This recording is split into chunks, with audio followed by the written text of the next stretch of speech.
arongera aramuhamagara amubwira ati umwana ko ari uwanjye, amubwira ati noneho reka tuzabipanga tubigire seri. Platini ntabimenye vuba, Platini yabimaranye iminsi. Ntago byoroshye na gatoya rero ngira ngo nkuko mwumvise iko kantu gatangira kagaragaza uburyo uwo bita Nemeye Platini amaze igihe mu bihe bitoroshye kandi byamanzaganya.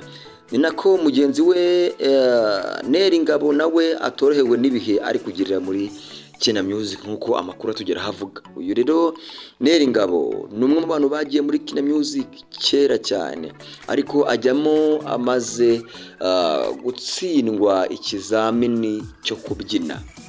Neri Ngabo yagiye muri Kina Music agiye kujya mu itsinda ry'abagomba kubyina mu ndirimbo, ariko aratsindwa kubyina n'ibyamuhira, ariko aririmba gatoya yegereye uwo bita Clement, biza kurangira yumvise afite impano, avugana niba n'ababyeyi be maze baramusinyisha n'ibyo bamwinjiza muri Kina Music. Uti rero byatangiye gute kugira ngo umwuka mubi uburi gututumba nkuko biri kuvugwa? Urabizi uyu mugabo uyu umaze kubona umusore wanashaka n'umugore n'umugabo n'ubundi, kuko yemerewe ko afite imyaka yatuma abo umugabo mu rugo, aho kandi n'umugabo mu bikorwa bye yagiye akora byinshi bitandukanye. N'umwe bantu bakoze neza cyane, bahindura izina cyangwa se bahindura izina ryabo riraremera mu muziki nyarwanda. Uyu rero Neri Ngabo nyuma yuko hagaragaye yuko amaze igihe muri Kina Music, amaramo igihe akora amahiti. Ndagibuka here ku ndirimbo ivuga ngo nzahinduka, yaje no guhinduka koko n'ubundi umuntu ukomeye, ariko amakuru atugeraho nuko bitameze neza muri Kina Music hagati ye na management. Uti byatangiye gute rero? Nabikubwiye nyitangira, ngiye nitwa Sharomi, turi kuri Juri TV. Nabikubwiye nyitangira ngo uyu Neri Ngabo ajya kujya muri Kina Music, hari amasezerano yabaye hagati ya mama cyangwa se y'ababyeyi ba Neri Ngabo na Kina Music. Igihe cyarashize rero kindi kiriyongera, Neri Ngabo akora imiziki nakwibutsa, harimo iyo bita nzahinduka, hari izo bita amuzadukumbura yakoranye na Fireman, hari izo bita ntabagukunda kundusha ntabagukunda kundusha, ni nyinshi yakoze. Loki izo yafatanyijemo na DJ Mira Nyakwigendera, izo yagiye featuringana na Butera Knowless nazo zirahari, hari yakoze ya Motema yakoranye na Platini uri mu bihe bitoroshye. Uyu Neri Ngabo rero imiziki myinshi yagiye asohora agakubita hanze yose ko yabaye, byaje urumva yarakuze, atangira kuguhumuka mu maso, atangira kumenya uko ikibuga kimeze, anogoga amahanga. Ngira ngo wari mu bakubutse muri Leta Zunze Ubumwe za Amerika mu bihe byashize, we na management yiwe baragiye bakora ibitaramo biryoshye, birakundwa birakomera. Neri Ngabo agiye ashyira hanze album zinyuranye, agiye ashyira hanze amayipa anyuranye. Neri Ngabo yarashininze mu by'ukuri, yabaye umuhanzi mwiza twavuga wabazamutse. Ni nyuma yuko y'abahanzi bari bakiri bato nka bari Rigi byabananiye bakagenda, bari Ngabo bikabananira. Hari n'inkuru yavugaga ko Neri Ngabo yibye izina Riri Ngabo ngo Kerema ngo yibye izina ngo rya Riri Ngabo ngo ari Neri Ngabo, iryo rya ako kantu kangabo ako kantu kangabo burya ngo Riri Ngabo yarakaramye aravuga ati nako yankopeye, kandi ntagazi ko yitwa umugabo yitwa ngo Rwanga. Impamvu bashyizeho ka Ngabo bakavuga ati reka twitwe Neri Ngabo.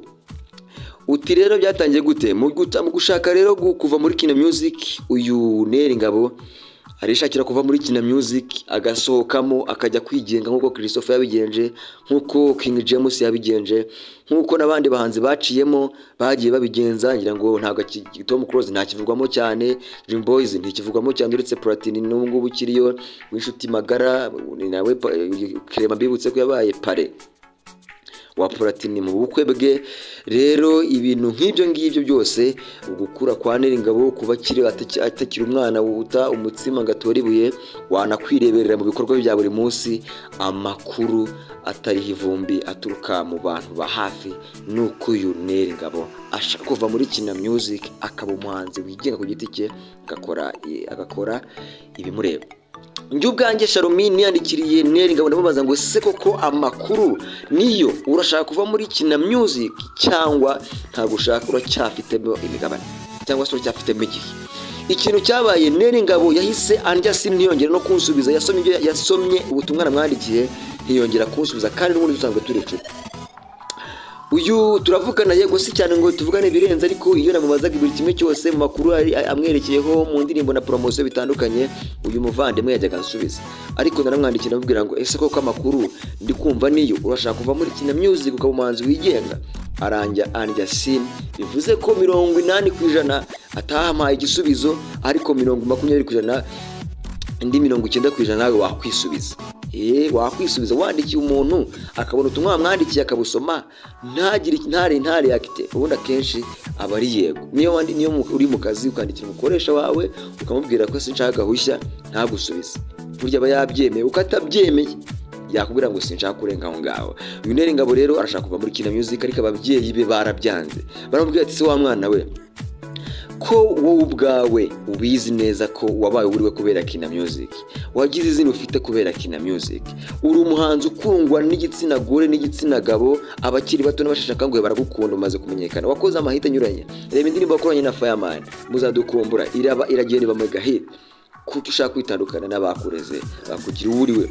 Neri Ngabo nawe ati ndashaka kuba umuntu mukuru, ndashaka kuba umuntu wigenga, rega nanjye nakwifatira ibyemezo. Mu magambo makeya Neri Ngabo n'ababyeyi ntibari kumvikana kuva muri Kina Music. Ese baturage, ese bafana b'umuziki nyarwanda, Neri Ngabo ko tumureke ave muri Kina Music?